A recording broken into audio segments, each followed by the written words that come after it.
Bye ईबिक्स cash, हर खुशी के लिए काफी है।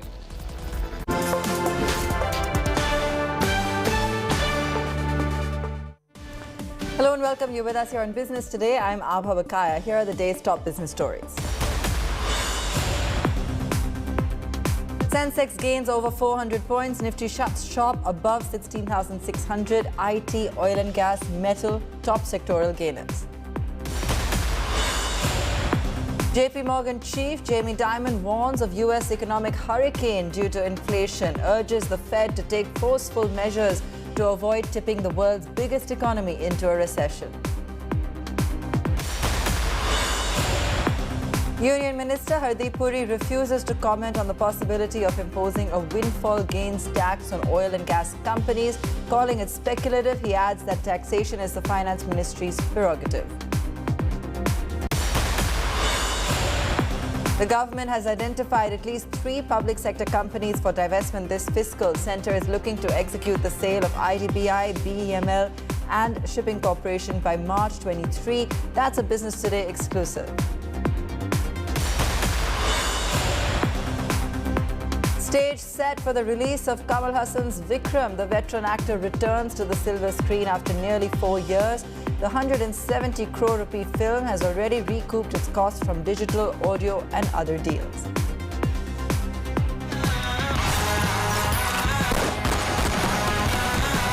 The eagle is coming. Markets rebound after a 2-day hiatus. Oil and gas and IT shares rallying. However, losses in financials and FMCG counters limiting the upside.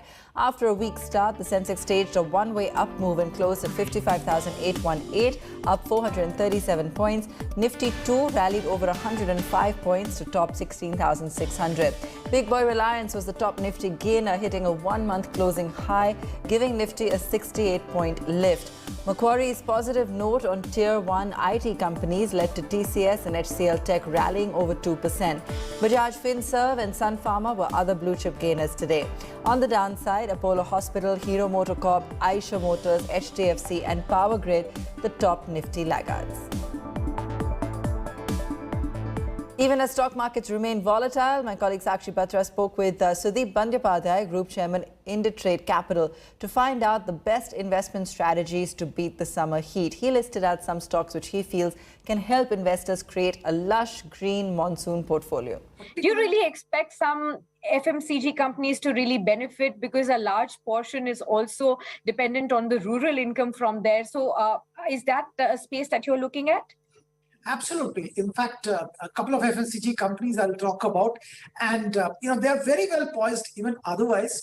But both these companies I'm going to talk about have got a fantastic rural distribution. Their product is genuinely appreciated and in demand in rural India. They have both, innovated pretty well. They have handled and figured out a way of, handling the cost pressures. Let's talk about the company specifically. Hindustan Unilever, I think, is the behemoth, the leader in the FMCG pack. Fantastic management, fantastic track record. One need not speak about that even. What happened is when the costs started moving up, the input costs started putting pressure. They did 2 things. They did selectively increase the prices, and they also did the smart thing of reducing the pack sizes. Now, both these things helps the company in protecting the margin.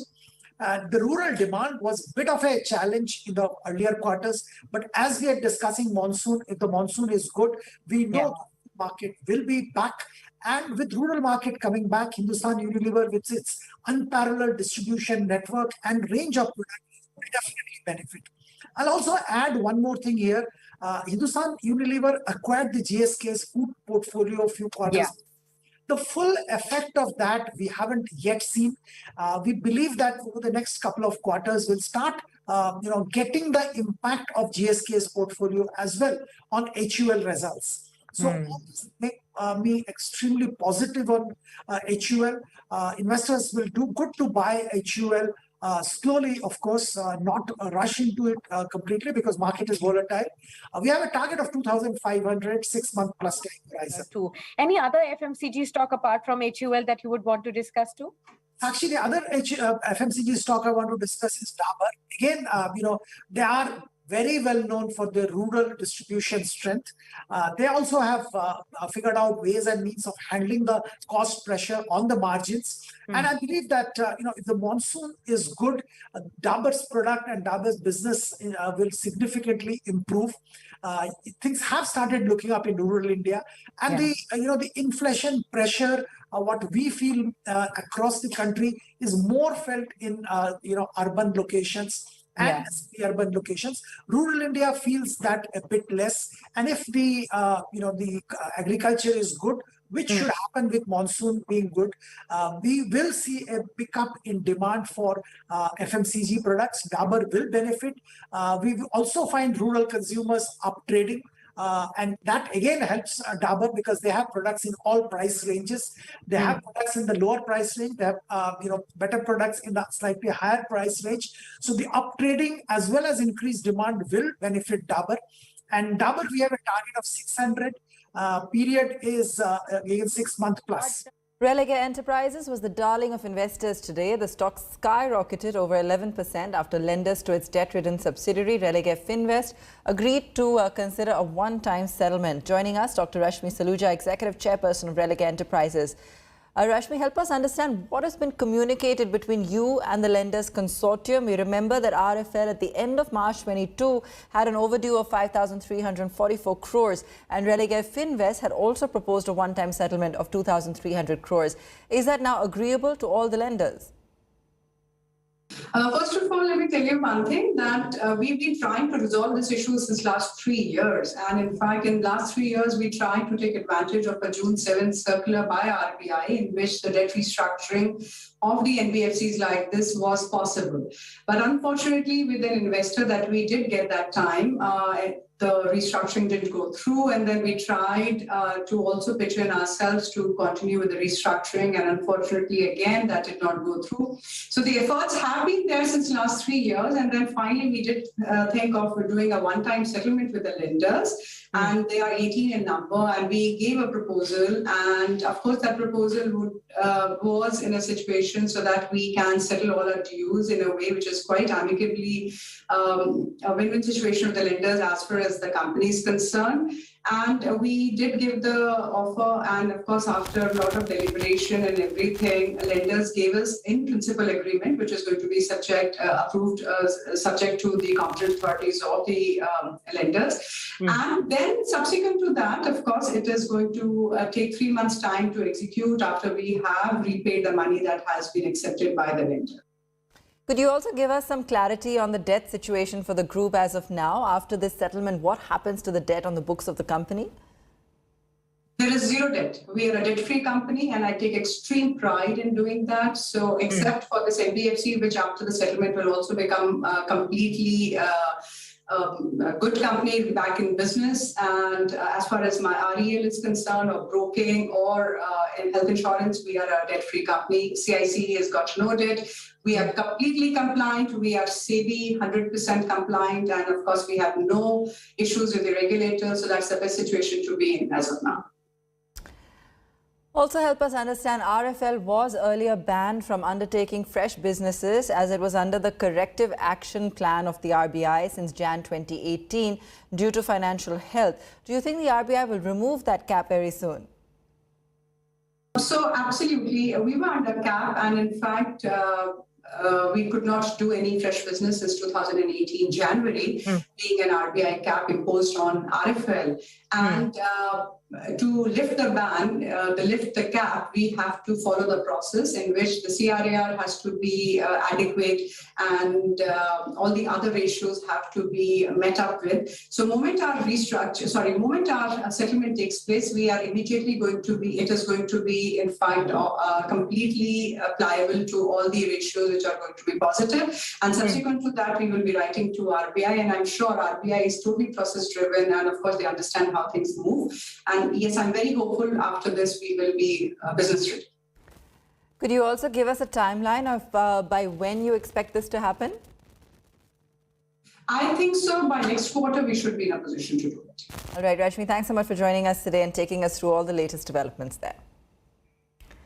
India's largest car maker Maruti Suzuki India says it has sold over 1,61,000 vehicles in May, including exporting over 27,000 units as car sales rebound across India. The company's senior executive director Shashank Srivastava, who spoke with Business Today TV's Chetan Bhutani, says the semiconductor shortage that has caused delays in deliveries has somewhat eased. Here's an excerpt. You mentioned that the chip shortage, the release in fact mentioned that the chip shortage has probably started having less impact now. So what are you attributing these factors to, and what is being done really to address that concern, and how are you managing that? Yeah, so of course, as far as the availability of chip itself is getting better. If you recall, in September last year, we were just around 40% of our plan of production, which improved to about 90% by December, improved to 95% by March, and we are in that range of 90% in this quarter as well.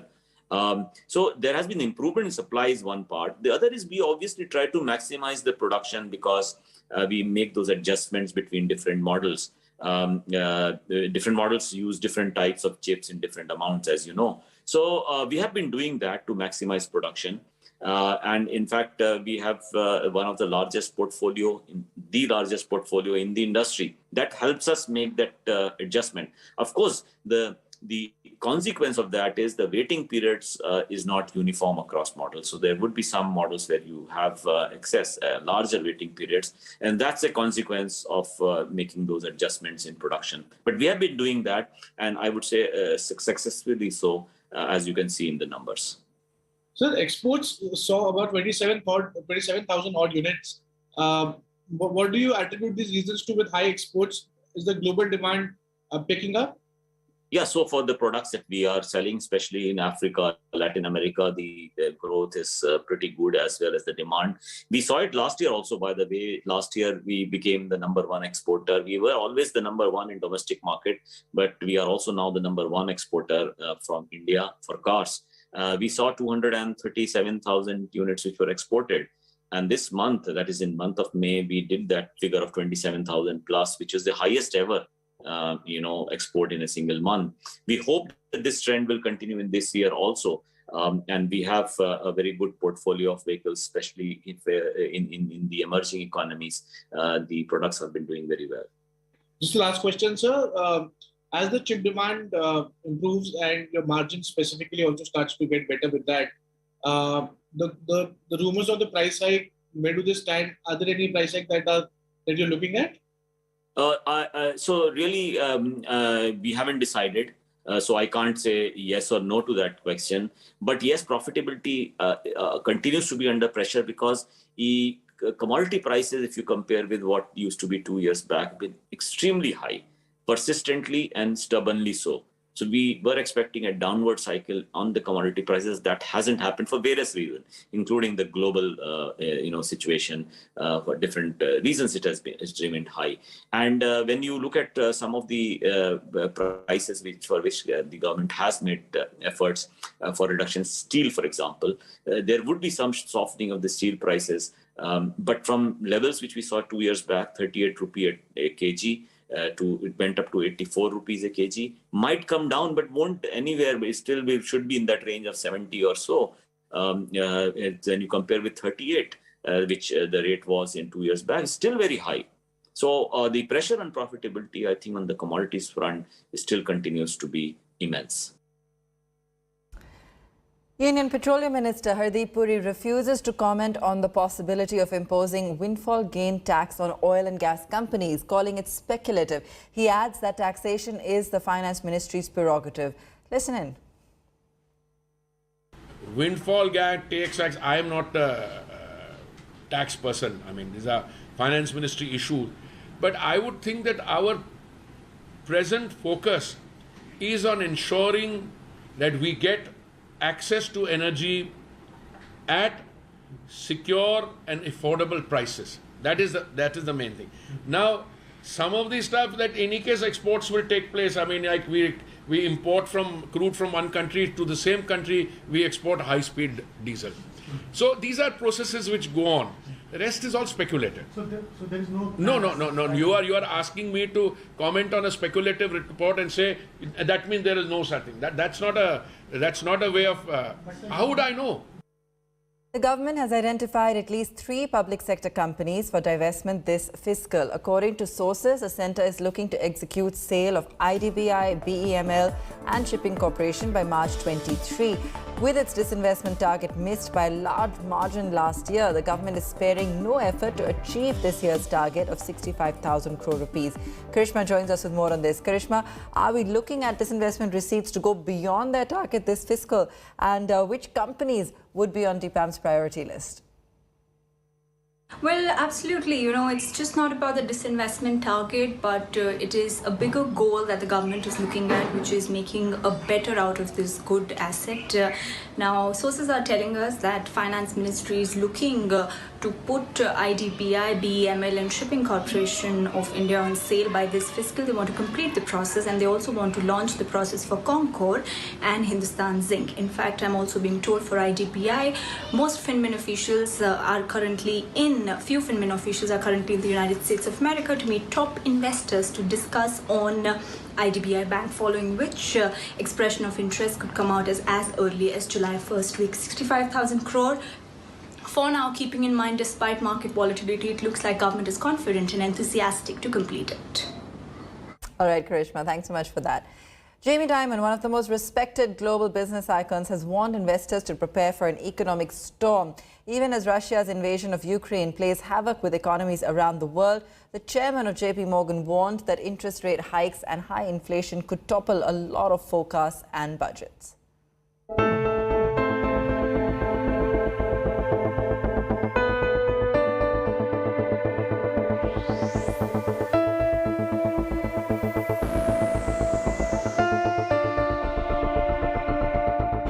For economies taking a break from the COVID-19 pandemic, the calm was shattered nearly 100 days ago when Russian tanks thundered into Ukraine.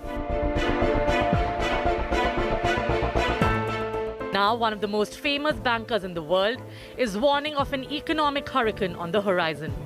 2 things are troubling Jamie Dimon, chairman of JPMorgan. One, he says, is the skyrocketing inflation, which is at a 4-decade high and shows no signs of easing. Second, Dimon adds, is the US Federal Reserve's quantitative tightening program, which he feels could lead to a high market volatility. Russia's war on Ukraine has ushered in an era of persistent inflation across the globe. US, one of the largest economies in the world, is witnessing an unprecedented rise in prices across the board. Fed Chair Jerome Powell, US President Joe Biden were in a huddle recently to decisively make a dent in an inflation rate that is running amok. Chair Powell and other leaders of the Fed have noted at this moment they have a laser focus on addressing inflation, just like I am. And with a larger complement of board members now confirmed, I know we'll use those tools in monetary policy to address the rising prices for the American people. The nagging inflation is at a 40-year high in the US. CPI inflation was at a record high of 8.3% in April in the country. Dining out is going to cost 6 to 7% more than the last year. As per the US Department of Agriculture, essential items in the breakfast basket are set to get costlier this year. Prices of eggs are expected to rise a whopping 19 to 20% in 2022. Dairy products will see a surge of 7 to 8% this year. Even cooking at home will cost US citizens 7 to 8% more. According to a survey by Gallup, the public confidence in US economy is at its lowest since the end of Great Recession in the early 2009. 77% of the Americans perceive that the economy is going to get worse amid record high gas prices and rising inflation. With inflation wreaking havoc and Fed sucking out the liquidity, a pessimism is hammering the US stock market. If analysts are to be believed, the US economy could be heading for a recession in the times to come. Bureau Report, Business Today TV. Let's take a very quick break. On that note, we'll be back with more news on the other side.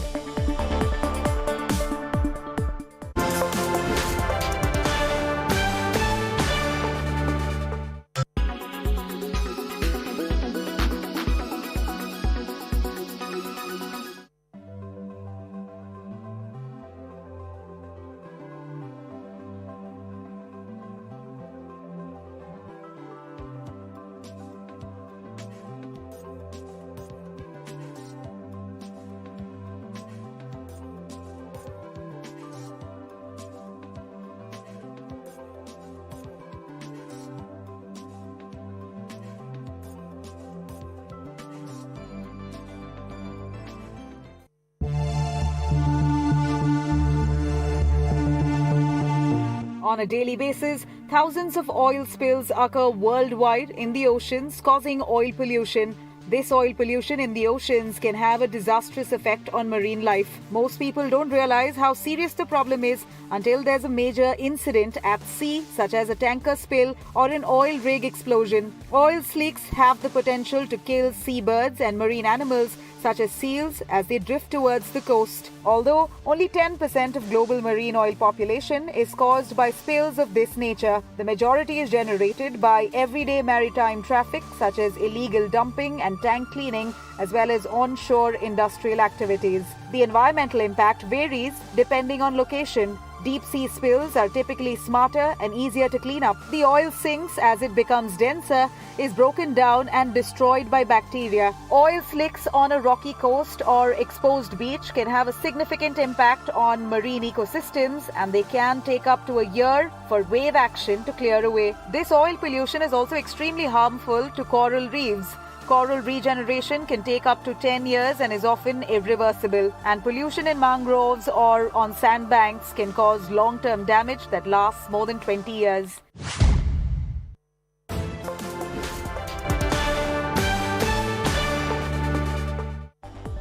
Welcome back. Now, as the EV market in India gathers pace, Kia drives in with its flagship electric car, the EV6. The Korean car maker's newest offering will be available to Indian consumers at a price of 59.95 lakhs. Kia had initially opened bookings for 100 units but has received 355 orders. The deliveries of the first units of Kia EV6 will commence in September.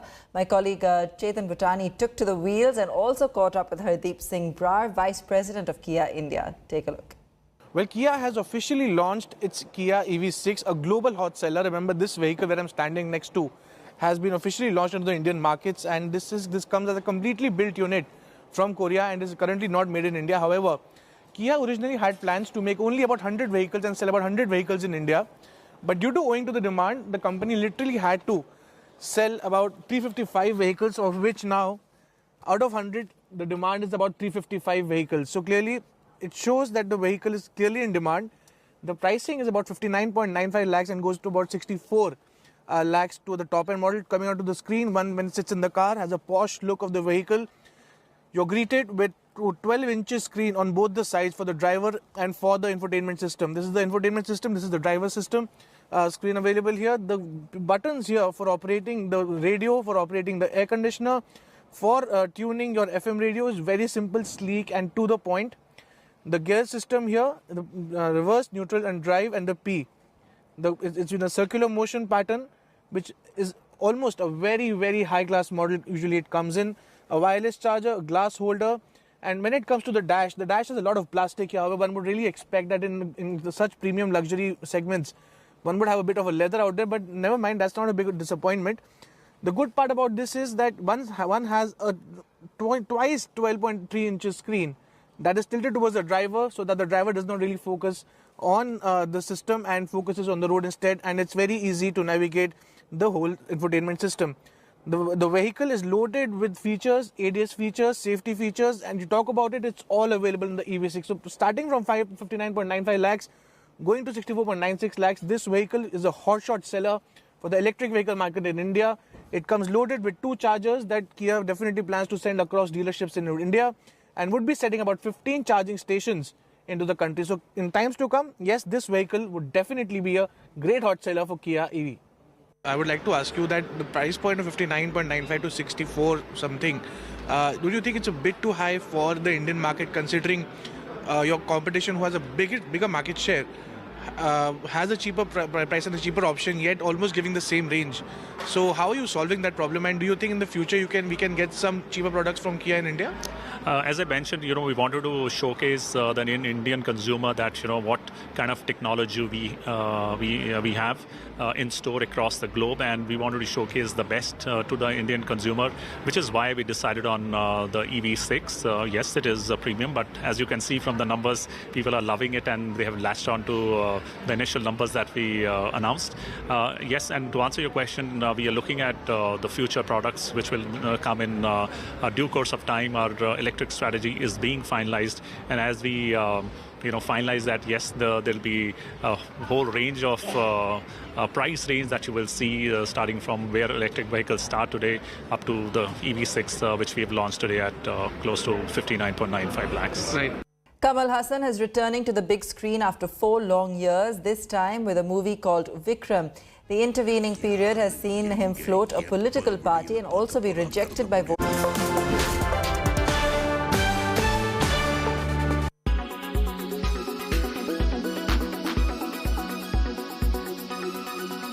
During the pandemic, a new billionaire was minted every 30 hours, and now in 2022, every 33 hours, 1 million people are falling into extreme poverty.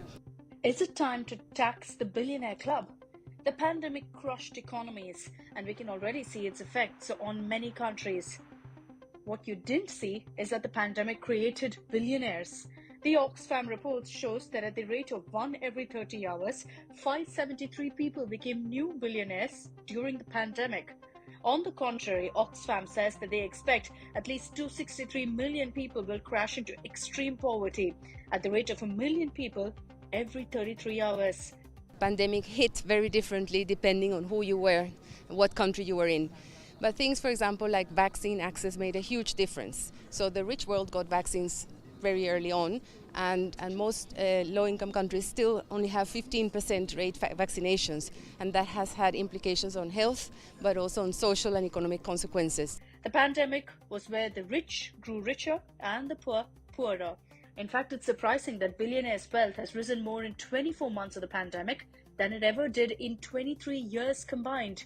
Oxfam said that decades of progress towards reducing poverty is now in reverse. The food shortage is a huge growing concern in many countries. We see all these problems, this crisis happening, multiple levels of crisis, and it can seem overwhelming. But what we're saying is there's a message of hope in the sense there is money. It's not well distributed. So there are measures that can reduce this inequality. So taxation at low percentages, we're talking 2% for millionaires going up to 5%.